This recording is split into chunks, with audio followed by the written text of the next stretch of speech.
of America, and to the republic for which it stands, one nation, under God, indivisible, with liberty and justice for all.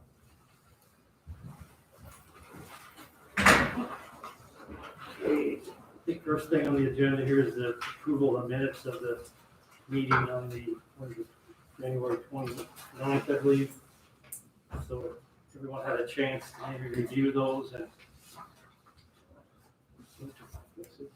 January 25th, actually, so.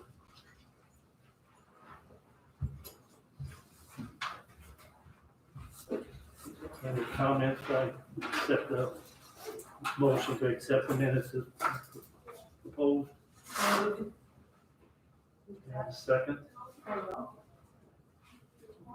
So all in favor of approving the minutes, say aye. Aye. Anyone opposed? So the minutes pass. Next thing, Steve, you're up. Okay.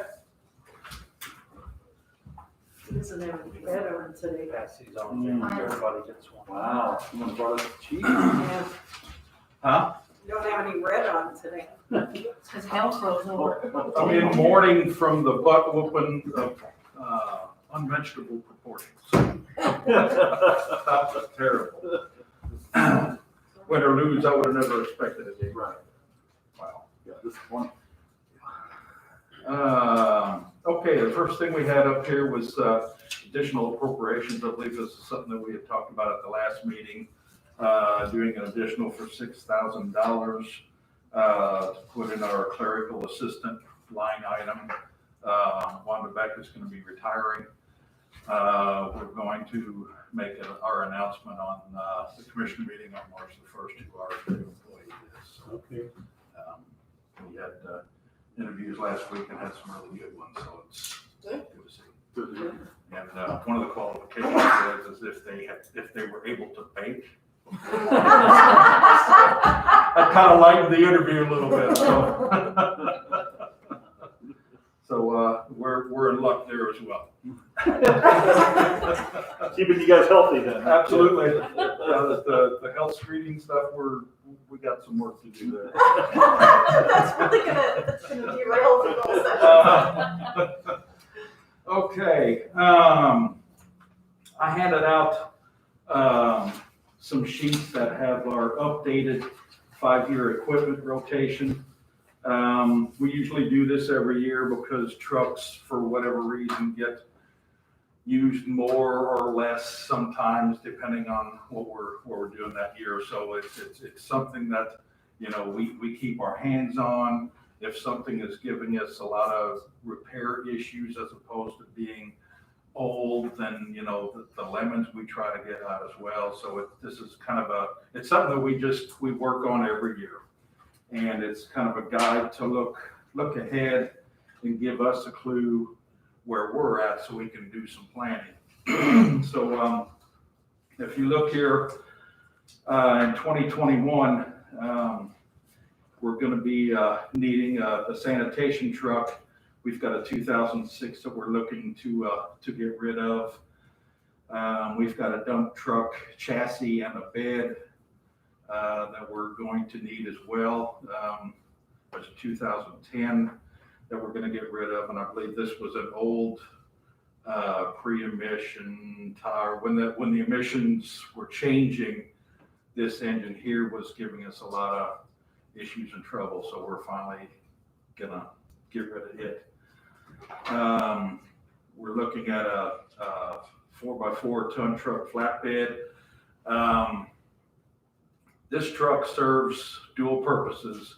In the wintertime, it has a snow and a brine tank on it, and it does a lot of pre-treating and spraying of snow and ice and that type of thing, as well as plowing. So it does that during the winter months, and in the summer months, it serves as a weed spraying truck where our guys, when they're doing vegetation control along our right-of-ways and guardrails and signs of that nature, it's used for that, or our paint striping truck. We kind of move those things around because the paint striping truck doesn't get as many miles on it as the weed truck does every day going out. So we kind of move that around, but it's a dual purpose piece of equipment. Engineer vehicle, we're looking at doing something there as well. We've got a 2008 Chevy pickup that is in our work fleet right now. It's given us some trouble as well, so it's gonna get traded in. When Brett gets his vehicle, his truck will go to that district and will serve as their truck. Okay.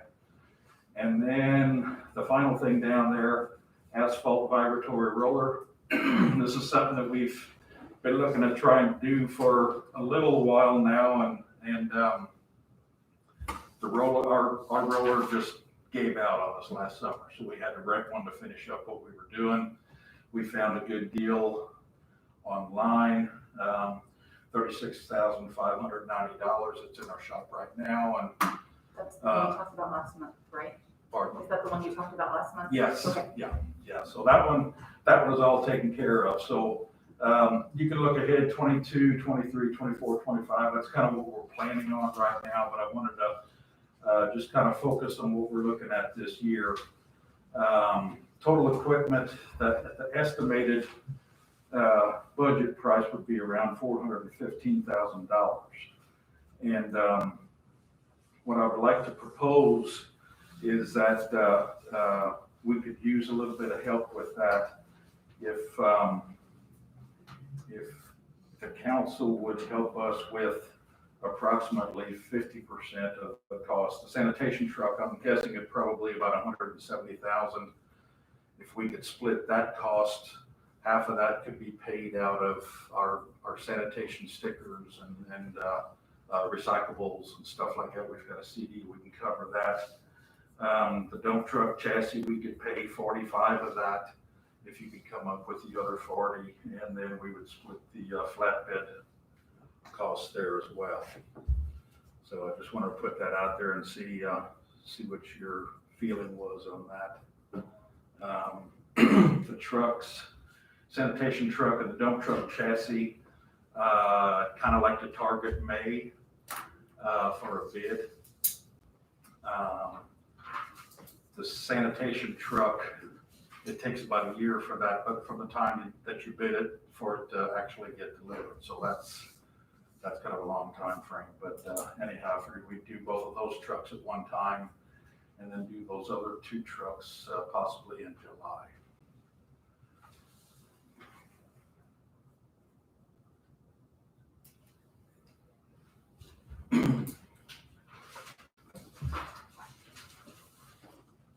The engineer vehicle, I thought we would go ahead and just would pay 100% of that.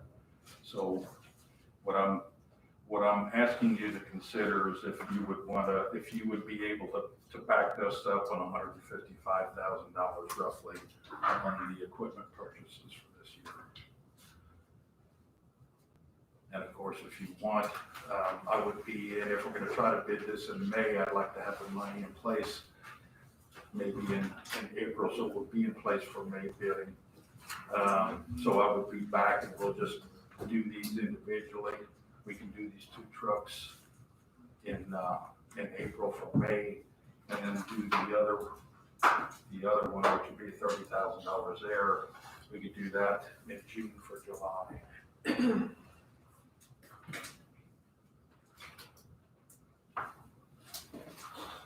So any discussion on that? I don't know how the money we had budgeted a certain amount of money. So this is all, Be an additional appropriation. Yes. So not to be petty or anything, so if the bid comes below, if we're budgeting 170 and it comes in at, 165, we just still split it down the middle, that usually how it works in? Is that how we're trying to work with this? Okay.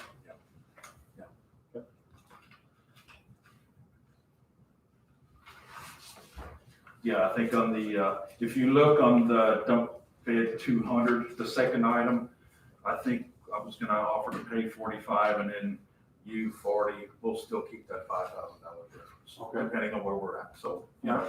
basically we're splitting everything else. And we would still pick up the additional 5,000 on that as well.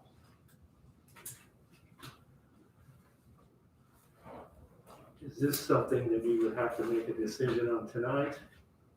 No, I'm just putting it out there for you to, food for thought, but I will likely come in next month in March.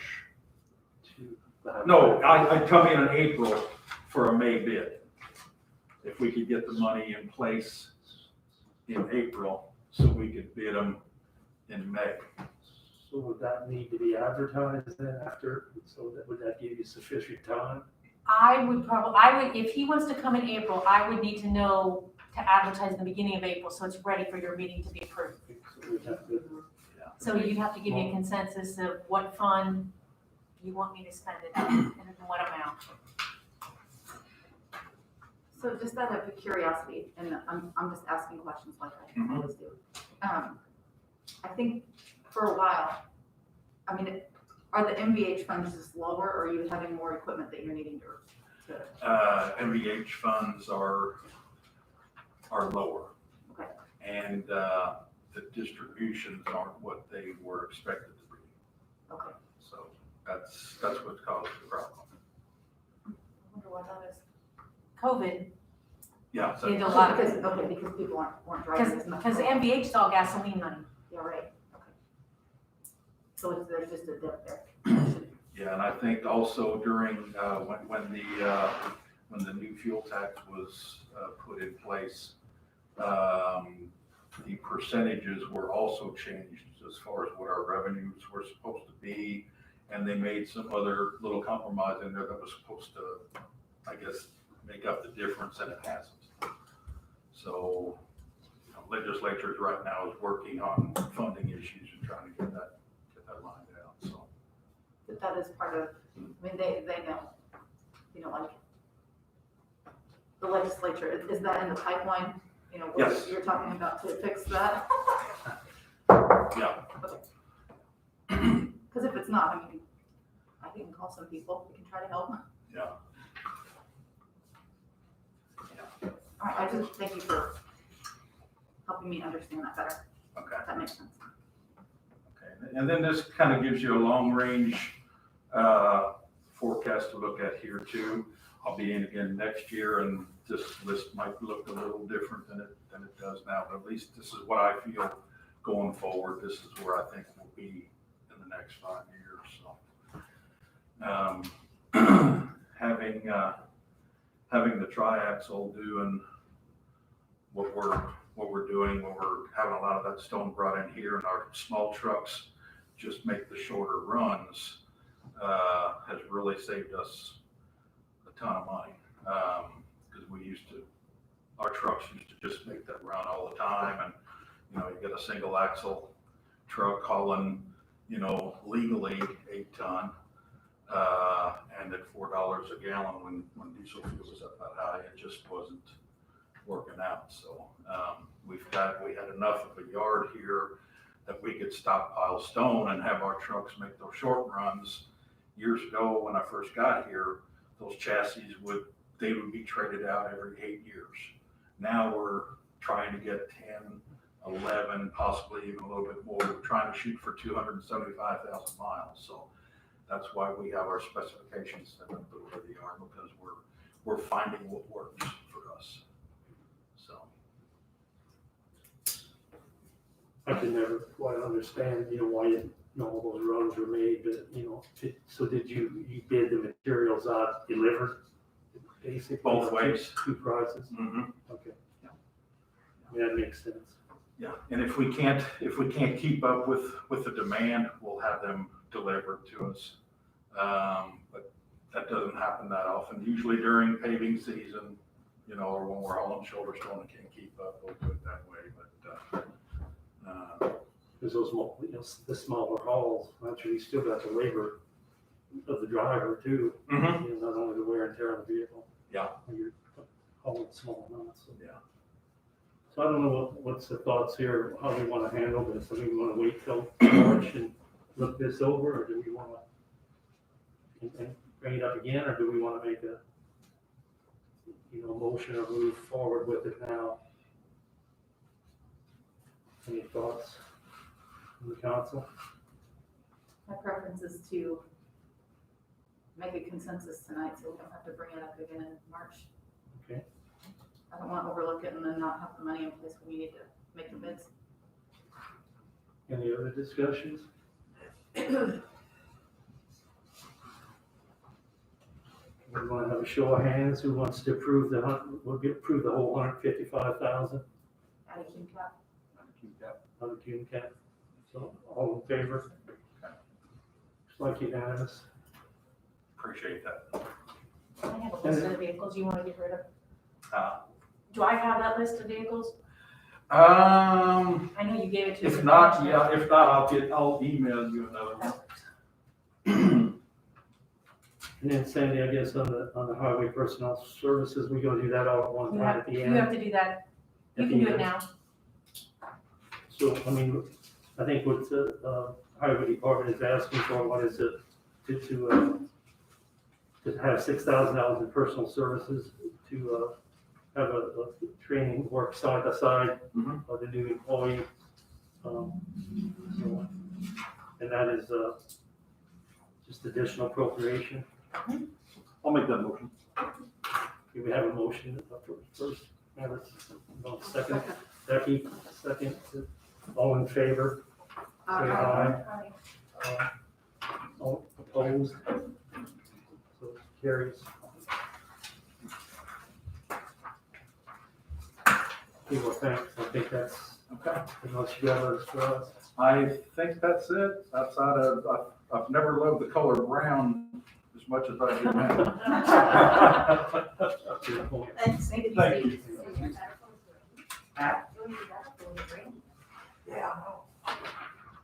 Okay, next on the agenda is Jenny Lambert. Yes, good evening. Does anybody need a copy of the email I had sent out, a hard copy? I'll see what you've got. I have a grant agreement on the back too, so maybe I'll just give you all one so you can see that they prepared that and we can take a look at it together and make sure we're all good to go. I have one for you, Sandy. Thank you. So I'm here tonight to ask you to approve the salary ordinance for a part-time probation intern. So the Lilly Grant, or Lilly Foundation has given us a total of $76,666.67 for a 5-year period. So the way we decided to spread that out was $15,333.34 per year to pay this part-time probation intern. And I had indicated on there what I hope to do. With this intern, caseloads for my probation officers are extremely high.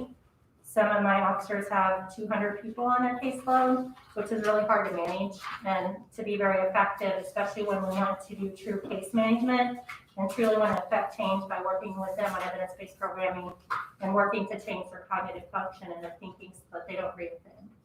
So my hope with this intern was the lower risk offenders, transferring them to a caseload once I would get this intern trained enough to be able to meet and just do compliance based for the low risk, because we don't want to mix them with our high and moderate risk offenders anyway.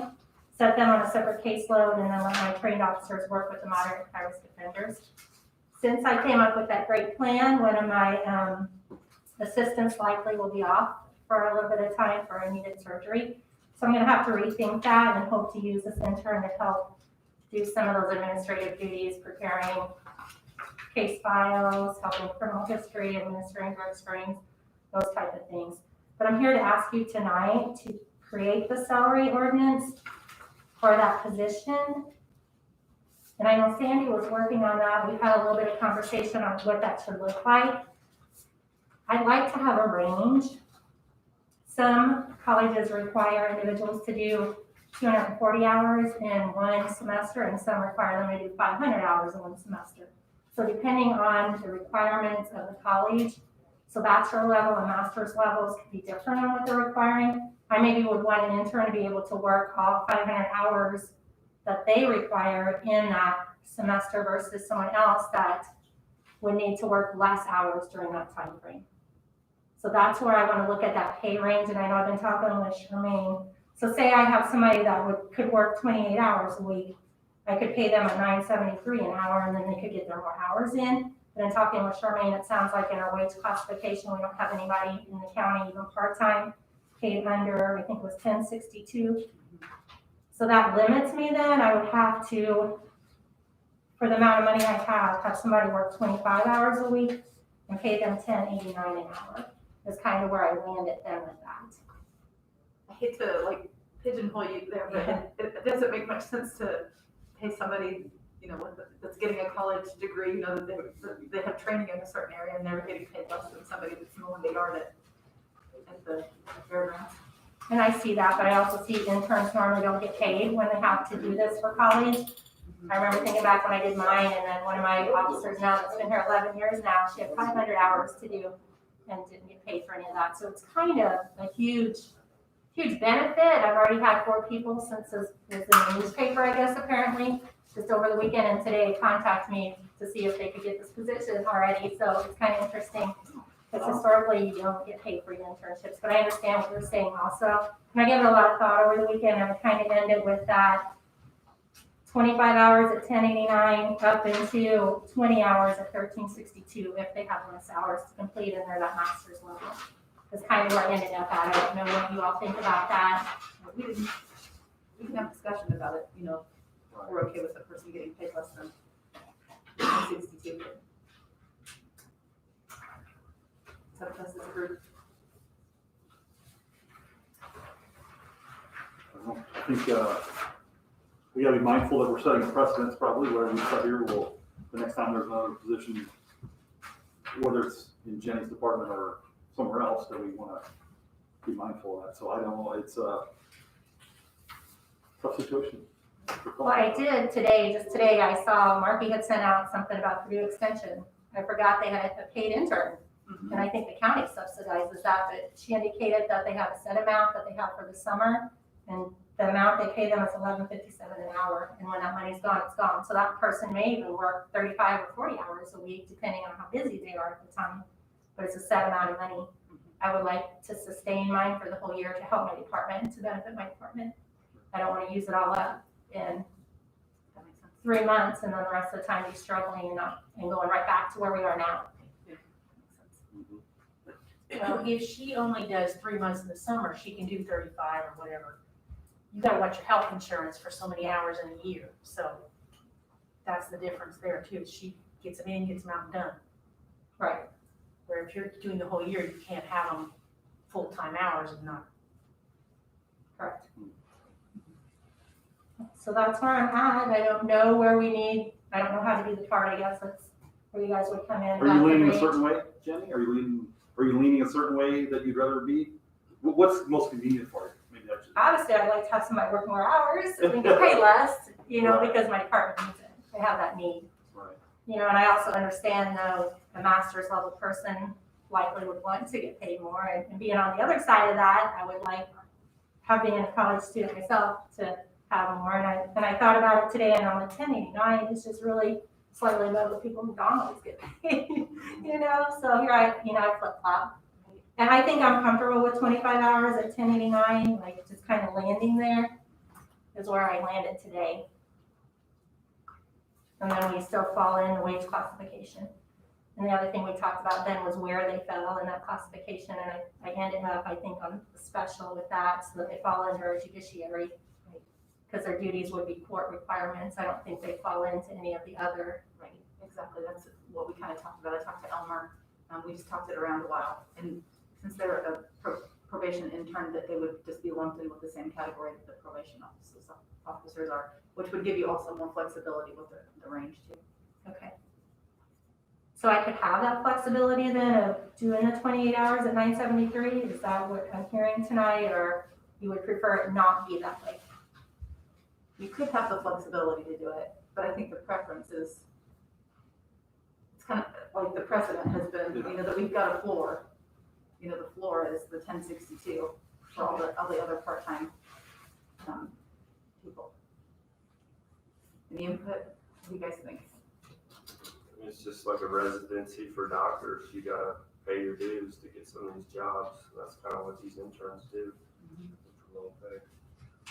Well, my only other concern with that is, so if I have somebody that has 500 hours and with COVID, one individual that reached out to me should have been placed already this semester, so she may have to finish her other 400 some hours in 3 months' time. Then she likely would probably want to work the 28 hours for $973 versus not, you know. Personally, I'm okay with it, you know, just me as a person, but I don't wanna. So do we have any other discussion, anyone else? Well, and so you're definitely gonna wage classify it as an SO, and then you're gonna have to put a range on that SO. No, it's our, The special Doesn't get a don't range? have a range. and then for the salary ordinance, I just need a maximum. And your maximum, Jenny, is Was the 1362. So that I can have it for the whole year. So not, That's the most I can pay you for that amount of money for the entire year. But you're thinking 962? 973. 973 was the lowest for 28 hours. And that's only if I have somebody that comes in and tells me, hey, I have to do 500 hours in 3 months' time, then I'm gonna do my best. Then they could get paid at a lower rate. Or the other thing that Sandy and I talked about today, so say they have more hours to do than I can pay, then it comes into, do I pay them everything I can up front and have them work their hours and then have them work for no pay? Or can I do 20 hours a week at whatever amount, or do the 28 hours a week at 973 and then not pay them for the rest like a volunteer type thing? Where a true internship, like you're saying, pay your dues, where you don't get paid. You know, is that a concern? I don't think we can do it during the week. I think we either run out of money and then do unpaid, or we do unpaid and then, I don't think you can mix the two in a week. Okay. That makes sense. Yeah, but it's like, It may limit some candidates though, when they have more hours to do in a short amount of time. And I think once we cycle out of this COVID, hopefully soon, it'll be more set like it usually is for the students, where they have a set amount of hours to do in a certain amount of time. So we'll see. We'll see the applicants we get, and so far I've already had 4 really good ones, but I would take any of them in a heartbeat. Yeah, it's really good. I'm excited that you're gonna have that extra help. Him too. I hate that I might be losing one and then, but it'll all work out, it always does. So we need, I guess, is a motion, we have to create the position first, right? Or is that? Commissioner did. Okay, so we only have to, First, we have to do an additional to approve the money, and then we'll do the salary ordinance second. So I got 2 different things. So we advertised for the grant, $15,334. It's changed, but we rounded to the whole dollar. So $15,334. I need an additional. so we need, yeah. So does anyone want to make that motion? I'll make the motion. Alex has made the motion, do we have a second? Becky seconded. All in favor, say aye. Opposed? Nay? Carried under 0. 7-0. And then I need the salary ordinance then.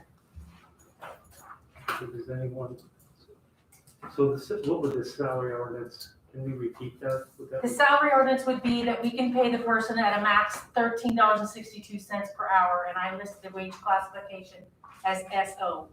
That's pending commissioner's approval there, because they have to approve the classification.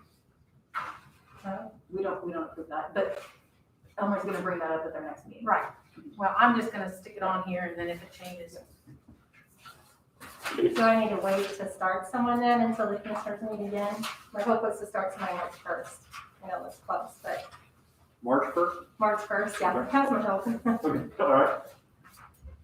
Do I need to wait till the, In my opinion, I don't think you'd have to wait, they've already approved the position. Yes, we've approved the salary, it's just a matter of them just nailing down where we're gonna put them in that classification. Okay. I don't think that should be, or should stop with starting a person. okay, good. So I'll move that we approve the salary ordinance at a max of $13.62 per hour. Do we have a motion? Do we have a second? I'll second that. All in favor, say aye. Aye. Opposed? Carries. Thank you. Thanks, Jen. Thank you. I had a quiet part. I thought we were initially in that Lilly grant and we were. And then when it came budget time, we weren't. So I'm like, wait a minute, I want to get back in here. And so we did some creative, because it has to fall under the social work part to align with the meaning of the grant. And so we were creative with that, but we got it to work. The grant agreement's on the back, so you can all take a look at that if you want. All right, thank you. Thanks a lot. So have a good evening. Treasurer Berkeley.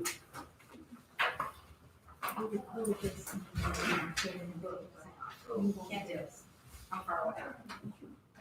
Hello. So every year I give a Board of Finance meeting to the commissioners, mainly because the commissioners have to elect the president of the Board of Finance and a secretary. I've never had to give, like, I'm not required to give it to you guys, but it only seemed to make sense to me since you're the money. So I'm not sure why it's in statute that we don't have to do it to you guys as well. So, just thought I'd give you a brief synopsis of investments and and this isn't the greatest time because last year I made so much money and this year I made no money. I lost a lot of money, but, so just briefly, I have, my office is in charge of all the investments of the county. So it could be like highway, health department, whatever department, recorder's office, whoever wants me to invest money for them. I go out and get bids. I get bids from 5 different banks. And I have to keep record of that. I get the bids and I go with whoever gives me the highest bid unless there's some sort of reason why I choose a lower bid, and then I have to keep documentation of that, but I can do that if I choose. So right now I have 13 CDs and 3 money markets for a total of $24,175,000. Well, I guess that was at the end of the year started. This is at the end of 20. So last year, my CDs ranged from 2.77 was my high, and then they went as low as 0.25. So right now, I'm getting bids at 0.5 to 0.40. And I like the credit unions give the best rates, which drives the banks nuts. But I have to go with. So right now, Hoosier Hills holds most of our CD money because they're the ones giving us the best rate, and so that's my main objective, is to get the county the most money. So last year, in 2019, I should say, I earned $676,000 in CDs, and last year, $255,000. So I lost, $420,000. So, yeah, but and according to banks, they're not going up anytime soon. So, but I just keep trying, and I put money in money markets now because they're paying a higher yield, and the money's liquid, so I can get it out at any time. There's no penalties. I just put some money in there for the jail fund, and then if they need it, I just go pull it out. So it's like a savings account with good interest. So, yeah. Isn't there a difference though between banks and credit union as far as the Board of Finance? No, as long as they're listed in the federal, they're federally approved, I can use them. Yeah. They're owned by the public, which is why they're able to give But us don't higher. banks pay something in there? I would have. Yes, yes, Into there is that, I don't- something, yes. So because the credit union is owned by the people, and it's not like a money making, they don't make money. So, and the bank does make money. That's the difference. Is what I've been told. Okay, there's something else in there about credit unions and banks. That's why it's always done banks. But I don't know what it is. I have to look that up again. Is And- it FDIC? They're all approved. Okay. They have to be approved or I can't use them. Let's do something with their taxable income or something. Yeah, there's, They don't pay taxes on their income. Credit unions do not. Credit unions do not Because pay they're owned by taxes. the people. I guess, yeah. Yeah. So, So how are our relations with the banks? great. I mean, I bid it out, and I send my bid to every single bank, so they all know what everyone else bid, so they know it's fair. You know, I ask for bids, then I get the bids back, and I send the bids right back out to all the banks and say, this is what my bids were, and this is where I'm going. And they're, Their hands are tied. well, the other thing is, they're not bidding, and like Springs Valley is not bidding. They're like, we're sorry, they don't need my money. Like, they don't need, they can only take so much public funds, so they don't need our public funds yet. So Springs Valley is one that isn't bidding, and GAB bids real low. Old National is like, yeah, very low. Fifth Third I gave up on because they never bid. They wouldn't even respond. So they're not even on my list. And Freedom doesn't bid a lot, so. Well, thanks a lot. Okay, just, yeah, Yeah, for- I'll come back every year and give you guys an update on the money situation. Hopefully it keeps, I was so hopeful that I was gonna make $1 million this year. And then COVID. And then the interest rate was totally. Yeah, it was going so good. By the interest dropping down, that's part of our lost revenue. Yes. Oh, yeah. Oh, yeah. And another thing we lost revenue was on our river boats. We're probably $500,000 short on that. So, Where's Chad? I wanted to be Chad. That was my whole goal, just make more interest in Chad. I was headed that way. Well, thanks. Thanks for Thanks for the enlightening us.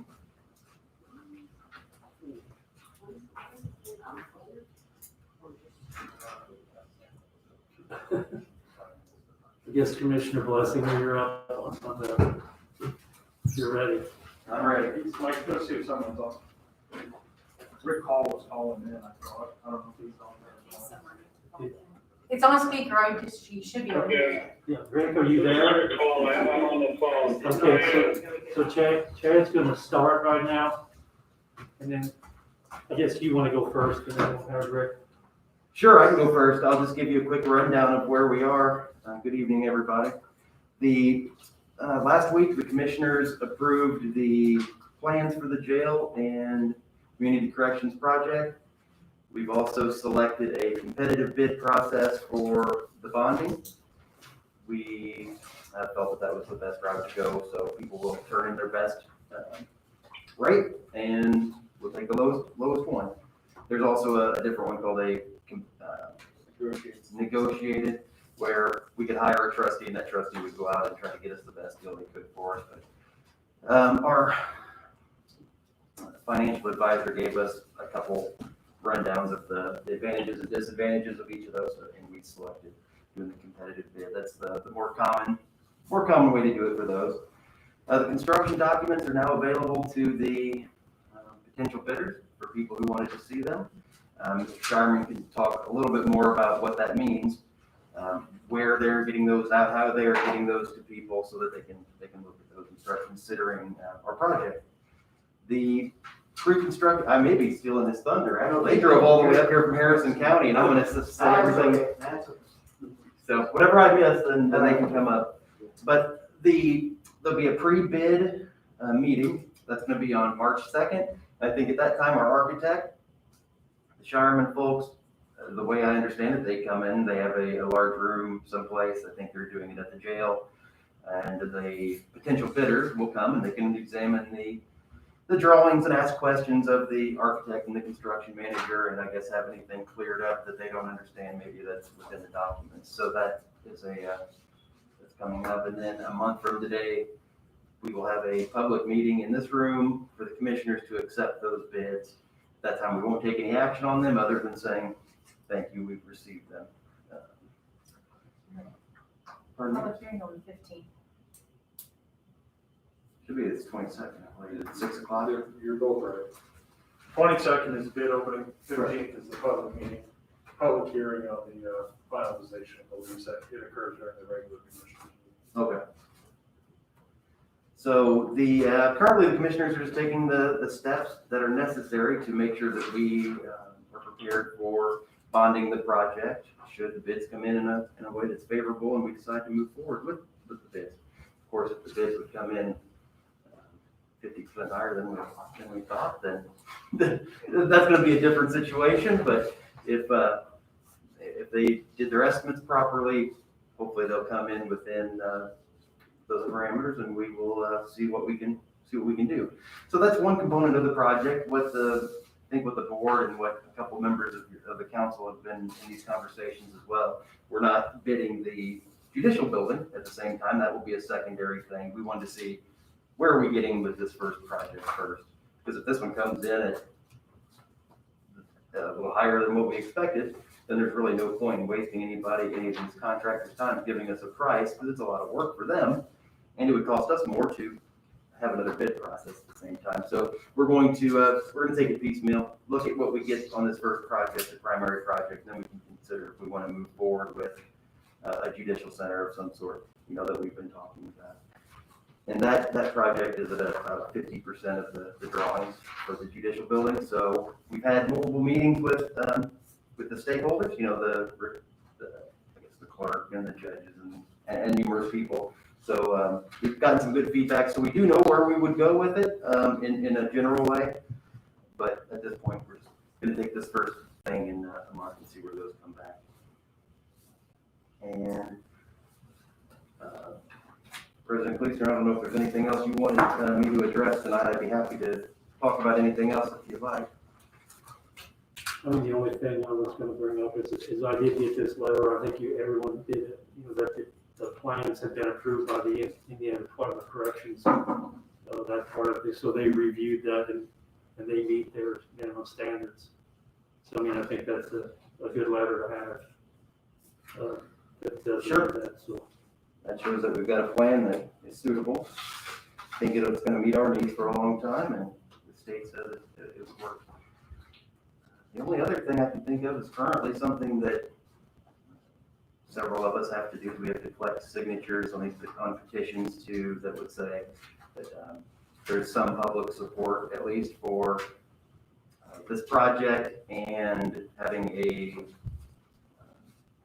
building corporation that will operate it. Basically, we're getting signatures at the moment. We have to get 50 of those to say that there's support for moving forward. So that's the other part that we're doing at the moment. Okay. I think that's all. We're gonna, Rick Hall from Barnes and Thornburg is on the phone. We have to pass a resolution tonight to approve. I think the items maybe he wants to bring to our attention to this. So, Rick, are you ready? Sure. To speak to the council? I am.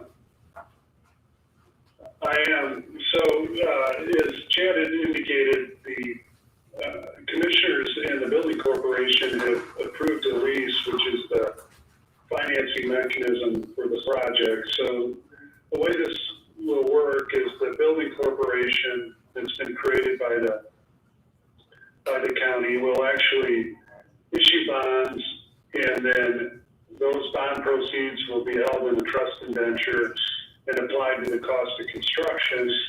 The building corporation will then lease the facility to the county. The county makes lease rental payments, and the building corporation uses those lease rental payments to pay off the bonds.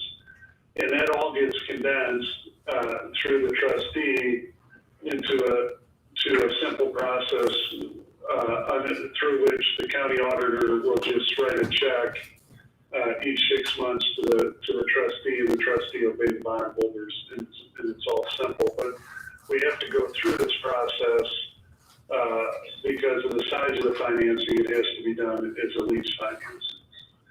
So the commissioners and the building corporation earlier this month approved the form of lease. The lease is paid from the jail income tax that the county council adopted for this purpose.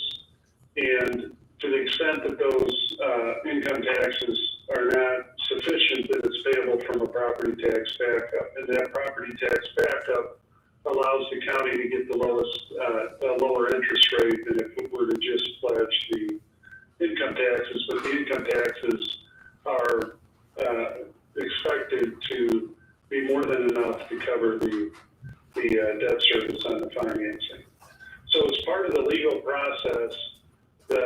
And what is contained in the resolution before you this evening is that council has to find that there's a need for the project, and then they also have to pledge to the payment of the lease the income tax revenues.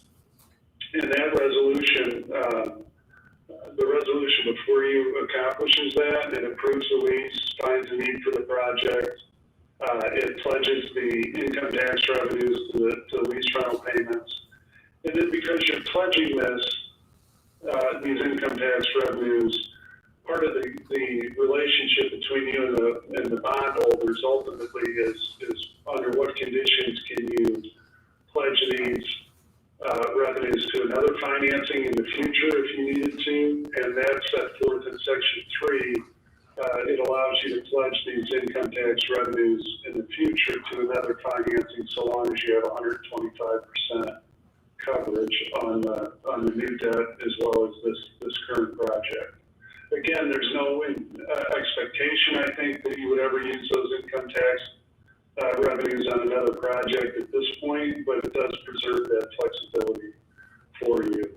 And then it also allows, if the financial advisor recommends that a reserve account be established, it allows for that as well. I'd be happy to answer any questions. Rick, can you touch on that reserve account? Sure. So sometimes in order to receive a better interest rate, the bond market will request that you have a reserve account. And what that would be is monies that are set aside in the event there's a delay in the payments on the jail income taxes or a shortfall that could be tapped in and used to pay debt service. You do have a property tax backup, but keep in mind that if income tax revenues were unexpectedly short, it could take some time to actually impose and collect that property tax backup. So sometimes the market will request that there be a reserve fund. That money would sit in that reserve fund and presumably not need to be used. And if that was the case, then it would go towards the final bond payments. I'm not sure that that's going to be necessary to have a reserve fund, but it gives you that flexibility if needed.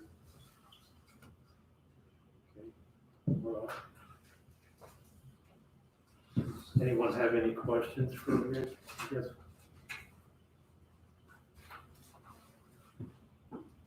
Everybody understands it, huh?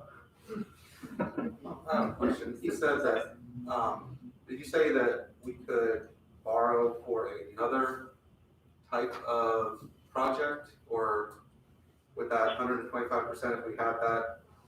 I thought that the tax that we implemented only is for this project. I thought it was only allowed to be used for the jail project.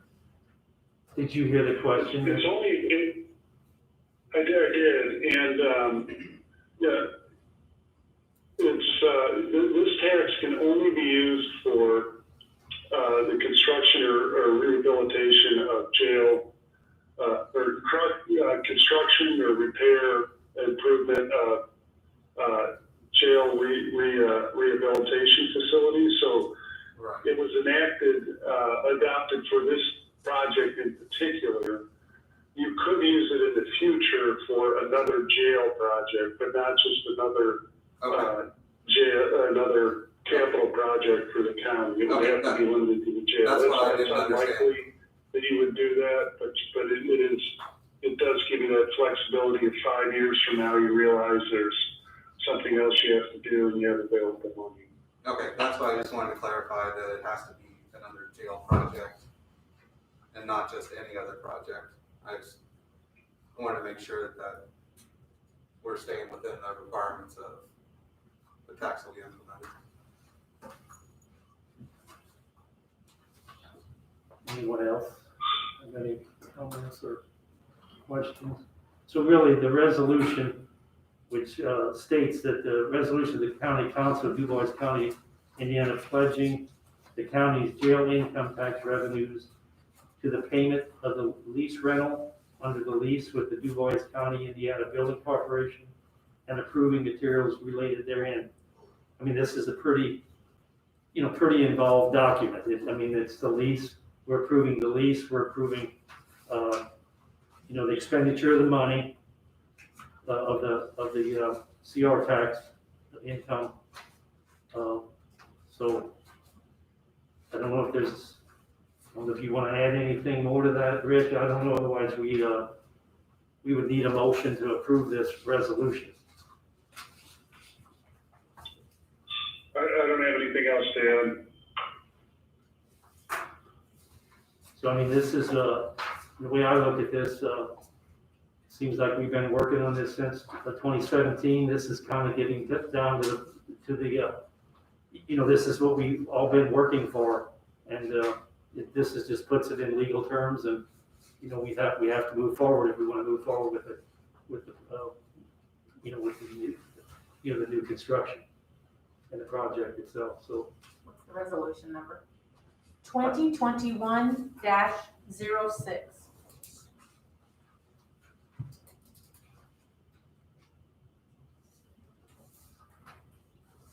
So there's, hearing no more discussion, I'd like to have someone make a motion to approve resolution 2021-06. I'll make that motion. Mike? You got a motion? You have a second? Sonia's seconding it, so all in favor say aye. Aye. Anyone opposed? Okay, so motion passes. The resolution passes. Well, thanks, Rick. Really appreciate your time tonight. I don't know, My pleasure. do you want to, can you hang on for Mark Shireman? Sure. Thank you, Mr. President, council members. I'm going to repeat some of the stuff that Chad's already said. I want to introduce Les Smith. He's one of our field superintendents. Les was involved and managed field of Vandenberg County, Crawford County, Washington County, Scott County jails, and he's working with us here. I want to thank most of the people in this room who have served in some capacity in the steering committee of this, and we appreciate that very much. As Chad said, we'll have a pre-bid meeting. Yeah, we're gonna have a pre-bid meeting in the basement of the jail. A little bit more about that. Potential bidders will attend and we'll answer questions, but we'll make a presentation about the plans and the specs and the rules to bidding, times, and then we'll answer a lot of questions and do tours. There'll be a lot of tours that are gonna happen after this, and there are gonna be questions all the way up to right before bid, so then we'll have to have addendum and all those kind of things. So like I say, there'll be a lot of questions right to the end. Bids open on 6 p.m. on the 22nd, March. No action will be taken, as Chad said, but after that, RQAW and Shireman and Mr. Snare will be reviewing the bids and going over everything to make sure everything is right. It'll take a few days and they'll report back. We have notified what are called the regional plan rooms. So contractors work with plan rooms to see what's coming out for bids, and there's a Builders Exchange in Indianapolis and Builders Exchange in Louisville. Read construction data and Dodge Analytics, and they're all over the country. So all this job in the last several days, and actually a couple of weeks ago, we've let these plan rooms know about this project, and we're creating what we call bidders interest. So we want bidders to be interested in this job, ask questions. We're getting a lot of feedback, and I think we'll get a lot more interest in it. There's a lot of interest in the project now. So anyway, that's pretty much it. Just want to let you know where we were, and we're all working hard to get the best result we can get. Okay. Does everybody understand the role that Shireman is having in this project? you know, why don't you? Yeah, well, we're construction managers, and so we're breaking the project up into pieces, and then we're managing those bid packages. And all during the design phase, we've been looking through the plans and working with the architect for the most economical way to build it, the best way to build it. They call that constructability. We've been studying costs, and in other words, we're trying to help get the best plan we can get out there. Then during construction, Les and our firm will be out there making sure it's being built right, inspecting it, managing it, and watching over your schedule and the budget, and the quality. That's kind of a real brief overview. And Mike, of course, understands that Mike was in the business, and he knows we talk a lot. Mike and I talk a whole lot because we speak the same language. That's right. So it's all very appreciated. So that's kind of the quick up. Do you see, I don't know if the commissioners have decided that, but do you see keeping us informed? Oh, sure. However you want. I mean, we have clients are all different. We built a lot of jails, working on a lot of counties.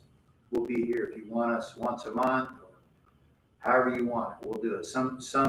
We have some clients who, quite frankly, if things are going well, they just don't really want us around. So it's however you all want to do it. Okay, whatever you want. I think what's interesting is to hear the process here. So, we're going bids. So when can we start, think about digging? What's the, if things go well? Craig, do you have I call it the Rick Hall plan? The Rick Hall plan. Yeah, that's, Yes. do you all have that? Yes, I think we all. So as Rick said, there'll be a bid opening, and then there'll be a review of that, see how things are going. And then there's certain steps, many steps that happen before bonds are sold. And then bonds get sold, and then we can issue the contracts, and then we can get started. So that's a let's see, Craig, what's it? See if my bifocal is Yeah. working. Am I bifocal? Well, being fogged up. If all things go well, a notice to proceed and get to work is May 17th. Okay, that's the last page on here. So, and again, that would be the day. But prior to that, if things look well and if everybody thinks things are going well, we would issue what you'd call a limited notice to proceed, where we will encourage the contractor to get all this paperwork together and get some things on order and get started. That's if we, and we'll probably do that if things look good, and they should go well. So we'll try to get them to order things in advance as soon as possible. If that makes sense. Okay. What a moving person. What are you seeing as far as construction firms, and if they're still in business 5 years from now and 10 years of, are these firms, we went to a meeting up in Indy and we heard how many different ones have just gone out of business.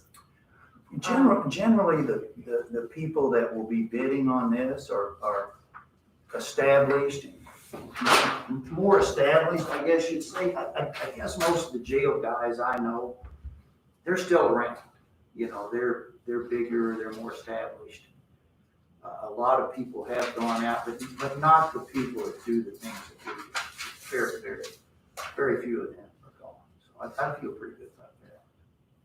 Good question. Are you referring to suppliers? I think Is that what you're- suppliers was the biggest thing. Suppliers, Right, was the but biggest. there were other, some of those he was probably promoting his own firm, but, making mention of how many 10 years ago were around. And we have a certain amount of that goes on all the time, I guess. But the crazy things that are going on in our world now is, the COVID-19 and the manufacturing. I can't confirm this, but I read in Wall Street or somewhere that Amazon.com or Amazon is going to build bunches of distribution buildings, and they've gone to Nucor and the big steel places, and have said they want to take 30% of all the steel that's going to be manufactured in the next next few years. That's driving the demand up, it's gonna drive up the price. You know, the bar joist and the metal deck, they've already like ordered it, so to speak. So they're biting into the available manufacturing. So just a lot of crazy things going on out there right now.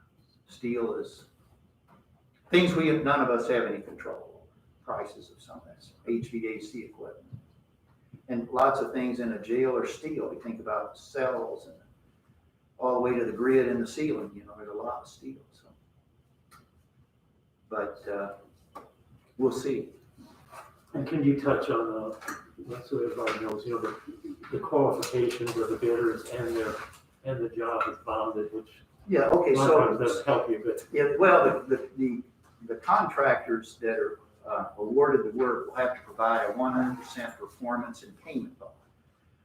And that means obviously that not only is all the materials covered, all the labor is covered and everything is covered. So heaven forbid something happened to them, the bonding company will be backed up to finish the job. So that's a great point, okay, Mike. thanks, yeah, I mean, it's, Good point. So it's all gonna be bonded, covered, and that's all in their bid. It's all in their price. was anyone else got? What kind of date are we looking at for finishing it? This thing, you know, it's an interesting job. It's very complex. We gotta go into community corrections and move those people. Oh, we gotta build the new jail pod. Then we gotta move a bunch of the sheriff into the new jail pod. Then we gotta move community corrections over into the space where the sheriff just left. Then we gotta remodel community corrections. Then we gotta move the community corrections folks from the existing jail back over to community corrections. Then we gotta remodel the jail space that they left. And we think that's about 29 months, something like that. And that's if things go. It's a long process, but it's a big, at the end of it, it's a wonderful thing at the end. It's just a hard thing to get. They won't love us for a long time, but maybe they love us at the end. That's what we think. It's kind of like when we work in schools. They don't love us while we're there, but when we get finished, they usually love us. But that's a great question. Okay. Any other discussion?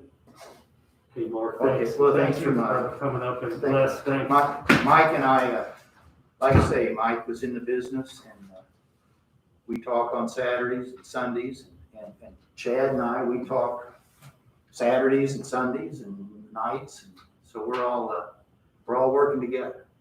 We're working hard. Thank you. Thank you. Rick's still on there. Rick, thanks for joining us tonight for the information. My pleasure. Thank you. Thanks a lot.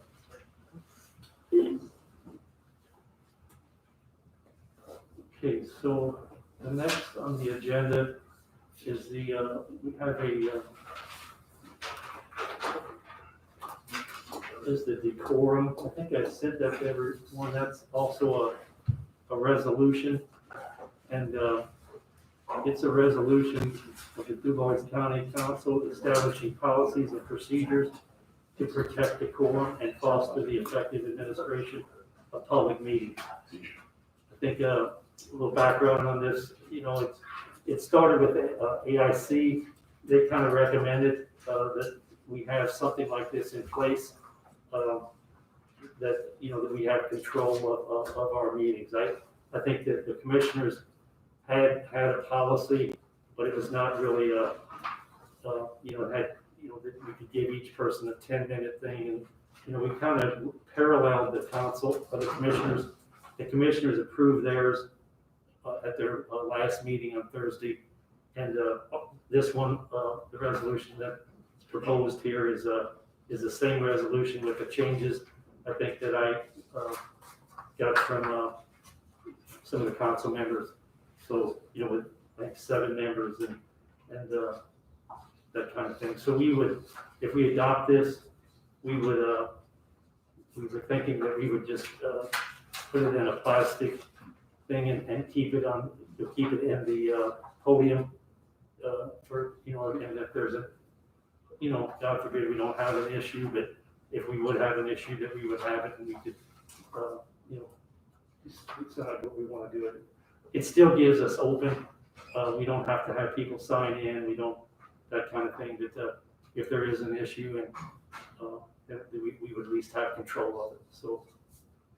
So I'd like to, is anybody, any discussion on this, or, I know this, I think I tried to get it out to everyone, you know, at least you could comment on it. Yeah, I kind of do. It seems like when we were talking about it the last meeting, it seemed like this was coming because of maybe extreme places where there was things getting out of hand or people coming up and getting combative or argumentative or something like that. And then this kind of wasn't what I kind of thought it would be. Like, for one, you know, I kind of encourage people to come to the meeting and say what they're, you know, wanting to talk about or voice their concerns, and usually I talk to them a good, well, more than 3 minutes, and here we're only giving them kind of 3 minutes. And, you know, I think we need to be open to allowing them to speak. And again, some of these things, it seems like we're not even following right now, as far as making people come up to the podium or kind of going back and forth, letting them speak and then letting them speak later. Here it says, you know, once they're done speaking, they're not allowed to speak again on topic. So I don't know, I think just maybe a little fine tuning of this, you know, maybe opening up a little bit more on the first couple, like A through H. I do agree that, you know, once we get down to the lower ones where, you know, it seems like they're being more argumentative and kind of out of order, I think we need something that gives us the kind of reins to say, you know, either stop or we're gonna have you removed.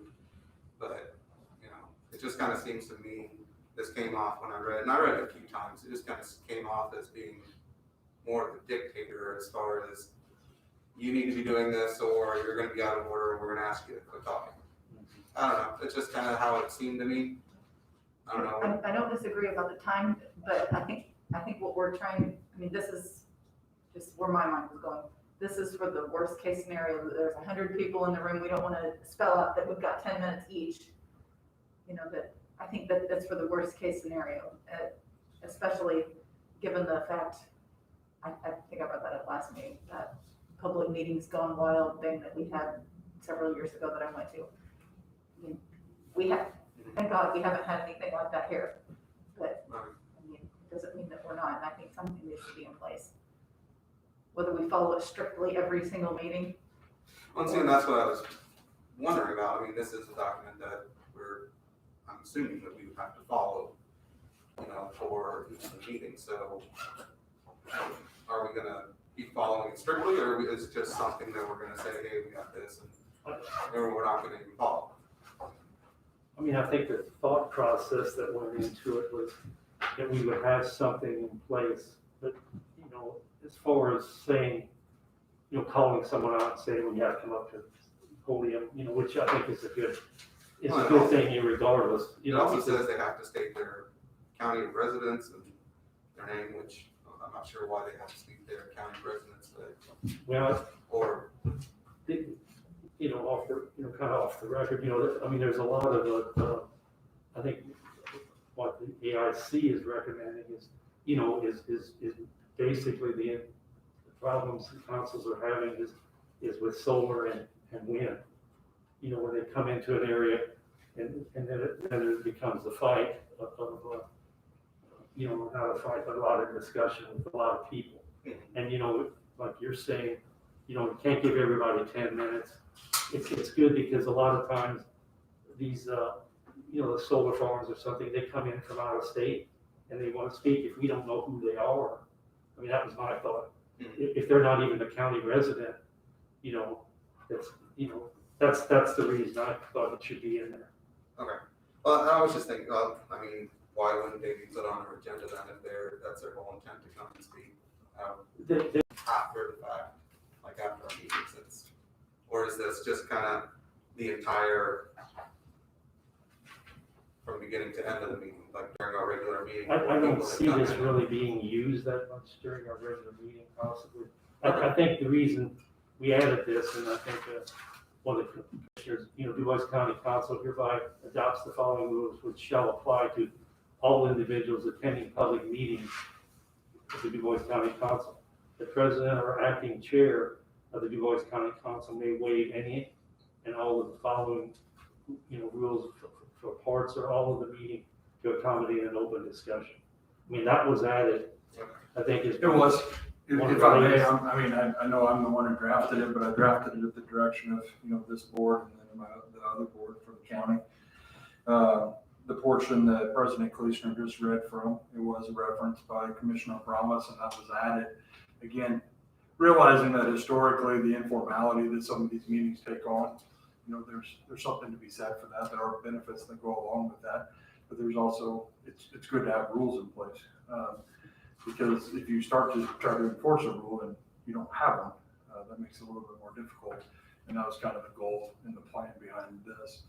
The ones that existed before, I think, was this big, if I recall. They were like 2 paragraphs. Depending on which sheet of paper you're looking at. So yeah, this is a little bit more involved.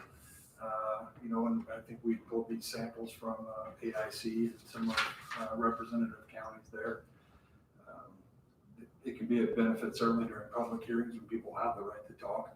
Public meetings there's not a guaranteed right, but you're welcome to extend that to them. Just kind of helps keep things under control when need be. And if you've got an agenda you've got to get through, it's good to have time limits. I just wanted to make sure we had leeway to, if we I feel like thought you that. do, again, because you've got to hear that it's kind of on a case-by-case basis, but, the president of the council, or the chairperson running the meeting can waive certain requirements as needed. Yeah, I like the idea, I really do, about naming the county that you're from. If we have a huge group of people, there is wild things are happening all over the place, people just coming from all over the state. There's And certainly, we want to make sure and put precedence to the opinions of the people in our own county and to know which Right. people are from where. there's a benefit to that, right? If you're weighing two competing agendas, maybe my agenda from somewhere else is different because it doesn't affect me here locally. I'm not saying they don't have a right to speak. And we haven't seen any meetings like that, but doesn't mean that we're not, and I think it's a good idea to have something in place to fall back on, like you said. You can't That's a good enforce point. it if you don't I have it. didn't think of that, but yeah, that's a good one. Thanks, Chris. You're welcome. Anybody got any other questions for Karen? So the posting of it then, it doesn't need to be on a wall or anything, it just can be. I think what we discussed at the commissioners meeting, sorry, Sandy, if I'm gonna step on your toes here, was having one at the sign-in sheet, just by the clipboard for whatever respective group is meeting, and then also having one at the podium. And then the auditor's office would always have theirs. I posted, the commissioners, I posted online under their meeting section under the commit, and I have the same thing ready for you guys if and when. I do have it in a plastic sleeve, right, and I'm gonna lay it out there. Thank you for doing that. It says outside the room, but that's not. Yeah, our room's a little unique, so I think if it's here, it should be sufficient. So it is posted on the website outside the room. Thank you for doing that. That's a good idea to have it on the website. Thanks, Greg. Is there any more discussion on the resolution? What's the resolution number? 2021-07. I move that we approve resolution 2021-07. I have a motion. Accept that. Can I have a second? I'll second. Becky seconds it. All in favor, say aye. Aye.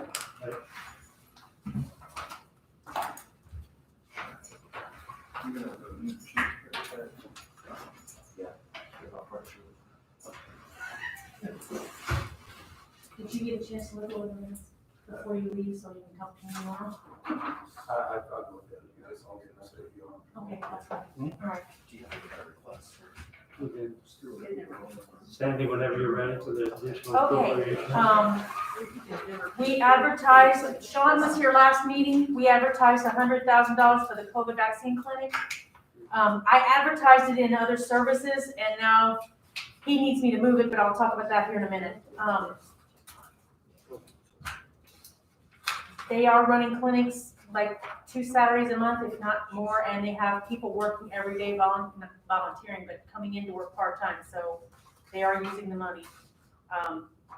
The $100,000 I have, like I said, out of rainy day, $100,000. And that is to cover additional costs of the COVID vaccine clinics. Now, when they are using grant money right now, when that money runs out, then they switch to this fund. All right, could I have a motion to approve that appropriation? Okay, Doug makes the motion, could I have a second? I'll second that. Greg seconds it, all in favor say aye. Aye. All opposed? Quick question, do we need to have that kind of as a running, additional? You know how we talked about, we didn't know how long the 100,000 was gonna last, and Today Connie and I worked on some of it, and I think they've got enough to go through 2 more payrolls, so that's a month, and then this would kick in, so I think we have 2 months. another month, maybe before we need to worry about it. Okay. Oh, really? Well, if not, I'll be calling for an emergency. Right, I just wanna make sure that we don't not have that on the agenda.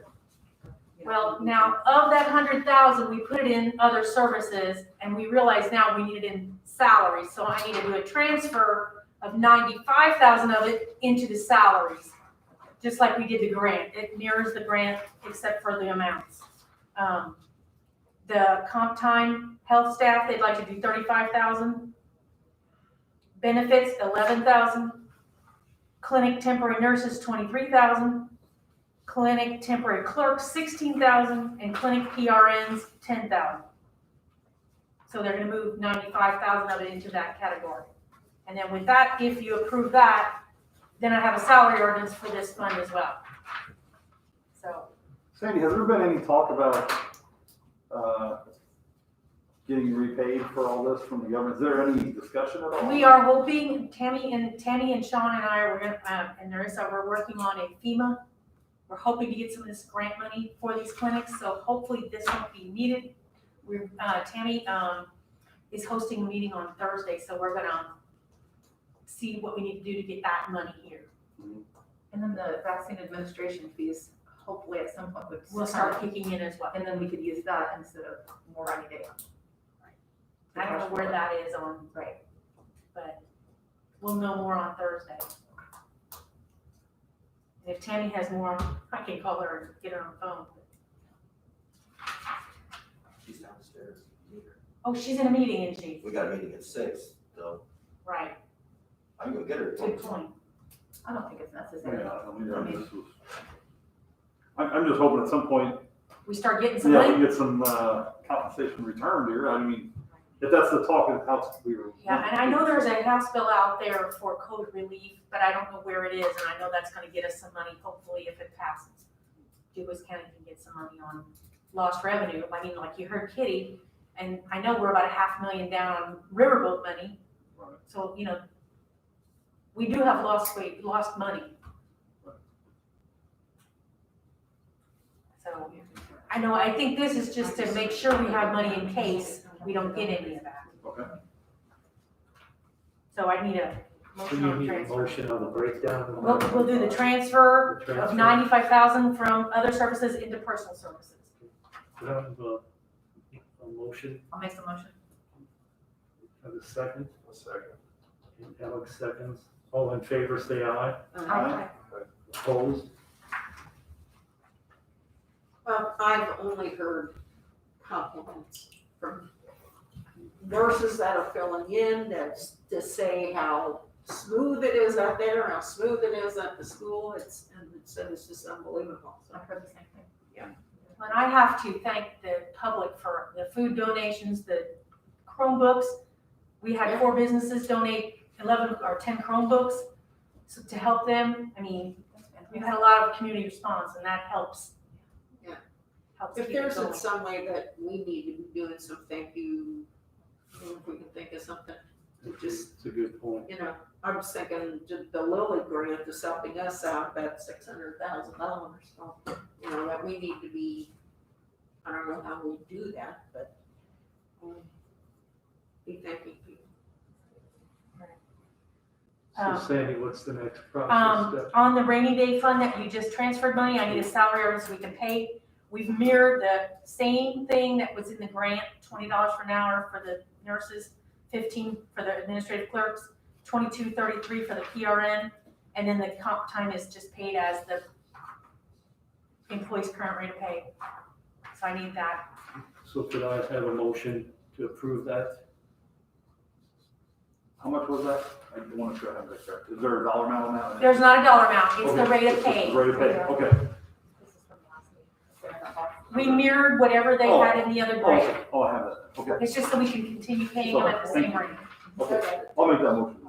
Okay, we have a motion on the floor. Do I have a second? I'll second. Becky seconded. So all in favor, say aye. Aye. Anyone opposed? This one passes. State Board of Accounts gets picky on those salary things. You can't pay them without salary ordinance. Thank you for keeping on top of that. I try. Okay, the next additional appropriation, Scott was in here talking about how we need $5,000 from the St. Charles Annex Maintenance Fund. It's for a door that goes out under the canopy. I think I've talked about it, he's talked about it, so $5,000. That fund is strictly for maintenance of that building, so And that includes the labor and everything to get I it think removed, so. install the disposal of the old one, everything. I'm like, that's a lot of money for a door, but I'm like, oh wait, that's labor and everything. right, I think we rounded up, it's whatever, but it's, we always round to the next full dollar. Okay, so it's $5,000. Yes. So can I have a motion to approve $5,000 for the door replacement? So moved. Charmaine made a motion. Do I have a second? I'll second. Becky seconds. All in favor, say aye. Aye. Anyone opposed?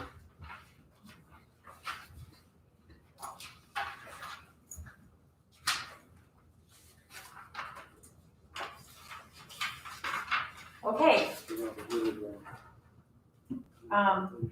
Megan was here the last time talking about the Lilly grant for the probation department. I did advertise $151,574. I need a motion for that. What was the total, Sandy? 151,574. Remember, this is a grant that starts out, they pay 100% the first year, and then we have to start paying over the next 5 years. So do you have that broken out? Like this 123,074 for personal services, is that all on one? I think Okay. they'll put it all in one, but Okay, I just want to make sure. I mean, it will be broken out per the grant.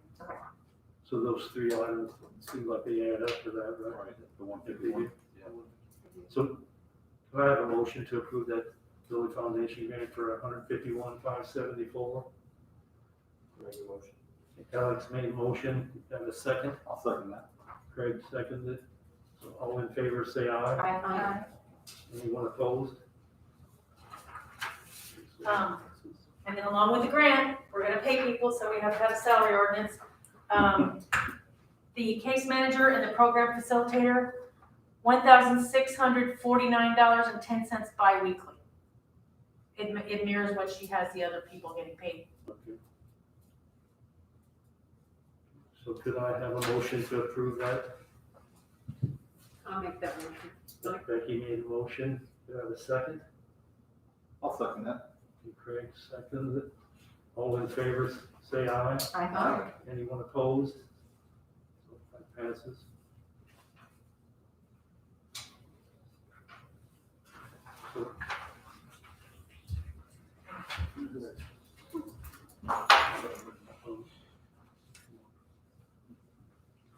Okay,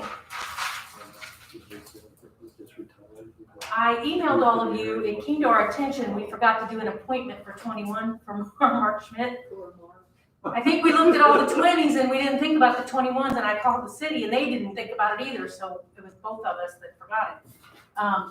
Mark Schmidt, for the Jasper Economic Development Commission, he has agreed to do it again if you want to appoint him. We do have to go retro back to February 1st if, so. So could I have a motion to approve Mark Schmidt for the, as the city, a representative for the city council? No. It's for the Jasper Economic Development Oh, okay, Commission. I'm sorry. Yeah, I'm sorry. I'll make that motion. Becky made the motion, can I have a second? I'll second. Sonia seconds, all in favor, say aye. Aye. Anyone opposed? This one, we didn't get a second. Okay, and the last thing that I have, I wanted to bring you the annual report for 2020. I thought I was gonna have it already, and today Tourism Commission has to change some numbers, so I can't give you the final one. I'll email that to you when I get it. If you want to see this, you're welcome to. All the funds are there except the one I highlighted, which isn't complete. I do wanna look at that, because I was looking for it in my bag and I cannot find it. I would like to see that. So, I want to see what King Cap looks like. like I said, I have to have it in by Friday, so, Steve started. I know. Let me see how that funds. you know, I apologize. I could have printed them off, but it wouldn't have been accurate, No, it's so. okay. I'd rather know there's a change now than later.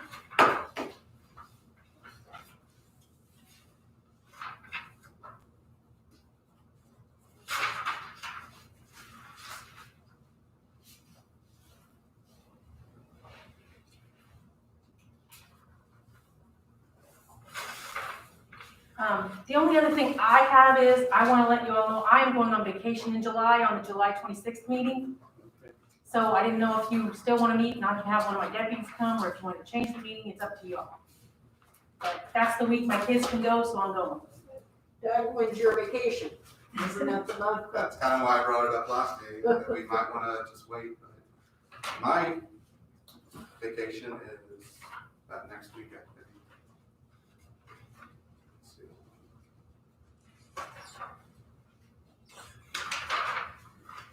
No, it's the week before, it's the 19th, 20, 21, 21st, 22nd. Yeah, I'm definitely gonna be out of town on the 19th. Ada has appointments in Cincinnati those 2 days, Which day? the 19th. So we're both gonna be out. I mean, I could, no, I won't be able to. I'll still be in the doctor's office at this time. But if I could zoom in, you know, if it's still allowable at that time, I could do that, but I think we'll still be in my doctor's appointments. Can Mary cover? Or, Like I said, I can have a deputy here, that's not an issue, and I can phone in, but I won't be here, so. I mean, would that call, if we move it, it sounds like we'd have to move it to the 12th then, or something. That gets far away from the budget hearing on the 9th of August. Right, and then we already have a meeting 2 weeks before that. So when we. I just want to make you aware that I won't be here that We'll night. Just hold it. Yeah, I think we'll keep it 26th. Just hold the 26th if we could. If you could phone in if there would be an issue, I can do that. it'd be great. Appreciate it.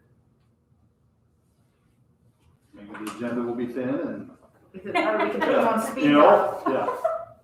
Part of that. I just wanted to bring it out there because, you know, I can't change when they can get off, so. The only thing that, I think Becky and I and Brett, he has been attending these revitalization meetings with the city. So, I think I think it's been going well. They're trying to get ideas that at least how it would affect the courthouse. And I don't know, Becky, you want to say some things? You kind of, I know we went through a lot of transition there a little bit. And, I just want to make you aware that we are sitting on that council. I think the commissioners at their meeting on Thursday decided not to open the restrooms any more than what we have been doing for special events, that kind of thing, because I think that the city is weighing the possibility of building their own restrooms, freestanding restrooms, or they would like to use the courthouse restrooms, but I think the commissioners seem to be concerned about the security.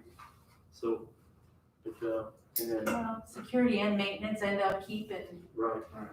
well, and my point was, City Hall could open their north door, cordon off that hallway and put remote locks on, probably cheaper than we can do ours, because it's a newer building and everything.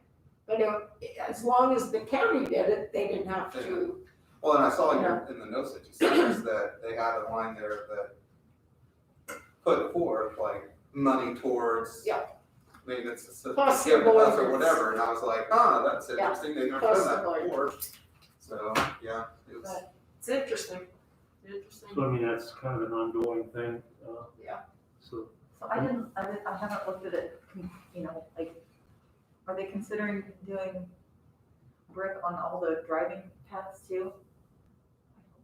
I mean, honestly, they're not that far into it No. yet. I don't think they're, We discussed afterwards then, their plans are this big, and if they get this big of a amount that it's gonna cost, they'll cut back again like they did the last time. Well, I'm just noticing in Huntington on Fourth Street, I mean, you can already see where, you know, where the manhole covers are, the bricks are already sinking down around there, and, I mean, it's a lot of it maintenance. looks pretty, but they're gonna be paying a pretty penny It to looked like to we keep all would that lose up. some parking spaces around the square, but the diagram that they showed, you know, it kind of looked like there was less parking in that, the picture that they, well, that one email I think they got sent around, you know, them, what's currently around the square, at least in the immediate vicinity, so hopefully, I mean, with the parking you know, strains that we already have,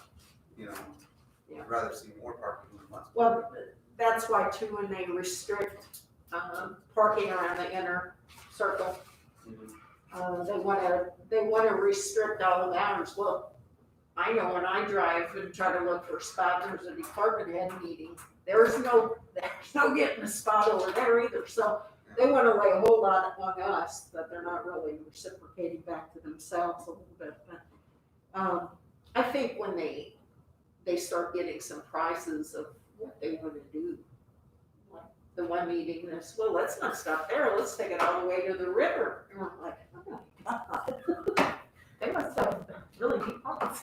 No, I don't, that's why, and I don't think we should be surprised if they come asking for another million again sometime. Well, and another thing, just thinking about Huntingburg, just make sure that if they do any curbing, that it's rounded curbing. Oh, I mean, just drive down Fourth Street in Huntingburg and try to parallel park over there. It's hard. It's tough, yeah. And that's the one thing too is, we're not Huntingburg downtown, we are the county seat. We have the courthouse. Because they even talked about zoning just retail, and like, some of these businesses, title company, have been here for years. When you have retail go down and have a bad year, you better hope you got other businesses that are bringing people, you know? So, and I understand that's probably the new thing and everything, but that's, man, oh man, I just hope they understand the decision they make now about all this will affect for the next few years, or if that road goes through and all this, they gotta be thinking about that, of not putting so many restrictions on things, but. Anyway, I emailed everybody about, our 911 director, so, we're moving forward with that. Today's the last day for the director, for anybody to apply to be the director, so we're meeting on Wednesday to, scrub the list, if you will, to move on to the next phase of the applicants. So we're doing that on Wednesday, and then, so I think our goal is sometime in April to have them hired, so they'll have an opportunity to maybe sit with Gina for, whatever that time frame looks like, 3 to 4 weeks. Because Gina, I think, is going to retire at this point. I don't have my calendar. May the 7th or 8th, whatever that Friday is. And that's neither here nor there at this point. I mean, it's only a day or two, but that's where we're at right now. does she have vacation now, I think that's the. Yeah, she's doing that right now. So, yeah, May 7th is a Friday. May 7th. Okay, so May 7th is her projected final day. So I talked with you about it, and I have my own opinions about the whole situation, but hopefully you can find a good person in the interview process and training process that will be unbiased and, We've had a lot of good outreach, You from know, outside of, as the far as- county as well. We've, Well, I mean, and not the applicants, but as far as training in and all that stuff, you know, so. I know there were some issues and stuff like that going on, but, and I just wanna make sure that, you know, we get someone good and train them to not be biased on anything that's been going on recently and everything, so. Okay. And I know some departments have had some issues. Mhm. And I don't want that to continue after hiring any person. sure, Has indeed worked in. it has provided a lot of applicants, and we've had some applicants that are out there that have applied to, which we want to make sure they were included, so, yeah, so we'll see. The Huntingburg Police Chief recommends that your girl is a Jasper, or Berger, I'm sorry. I think she applied, right? Oh, yes? Mhm. Okay, He called about that right away, so I'll tell you. okay, yeah, okay. Absolutely. Hey, Mark, do you have anything, any comments? Okay, to observe. Yeah, can you introduce yourself? I don't know who you are. Pardon? Can you introduce yourself? Sure, Mark Nowosharsky. And again, just came to observe and stuff, moved back here. So I was telling him, moved back here about a year ago and stuff, from the Toledo, Ohio area. And it was interesting because I attended, I lived in Monclova Township, so we always had township meetings and stuff. So I attended those, kind of the same process. And just want to see and keep up with what's going on. It's a good way to do it. I was kind of surprised that there's no other residents here. You know, it's just like, wow, because I was used to, not a full room, but in Monclova Township's probably, oh, actually the township's probably about the same equivalent size of just Jasper. So, 15,000, 16,000 maybe. And usually at every meeting we would have, I don't know, there'd probably be a dozen just residents there just to understand what was going on with the township and stuff. So, We are streaming, but nobody's commented. Well, we're glad you're here. Thanks Yeah, for taking an thanks. interest. What'd you say your last name was? Nowosharsky? Are you related to Ben? I think so. Oh, okay. Yeah, Ben's my son. Oh, okay. Yeah. He's classmate of mine, And you so, went to school with him, right? yes, I did. Yeah. Him and Holland, so, That's right. And you're almost neighbors, right? One street over? yeah, just about, we're one street over and on the other side, yeah, we're on Daffodil, and Just he's sold our on, house. what road's he on? He's on Daisy. Daisy, yeah, we're on Yeah, Daffodil. he just sold his house. He's Oh. moving, Really? they're moving to Emily Street. Okay. So, Well, Mark, thanks for joining us today. Yeah, welcome. Okay, our next meeting is. I thought maybe you were a reporter. Taking notes.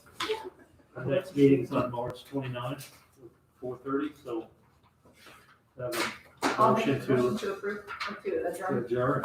You have a second? Second. Okay, Jackie, second. It's, Somebody say a second. No, let's stay. And if What's any, in this room? and if anyone wants to, sign the petitions of the 50 taxpayers, Just make sure they sign in how their name is listed on their property, right, and then you see it. So, Because I don't wanna throw them out because somebody didn't do it right. I have our you next got it, meeting you got it. as the 29th. What do I do? It is the 29th. That's, yeah, I thought you said the 22nd. no, Oh, no. 29th, okay, good, just wanna make sure. well, this is a petition of taxpayers. Oh, okay. You wanna do it? Cool. You know what, how you got your title?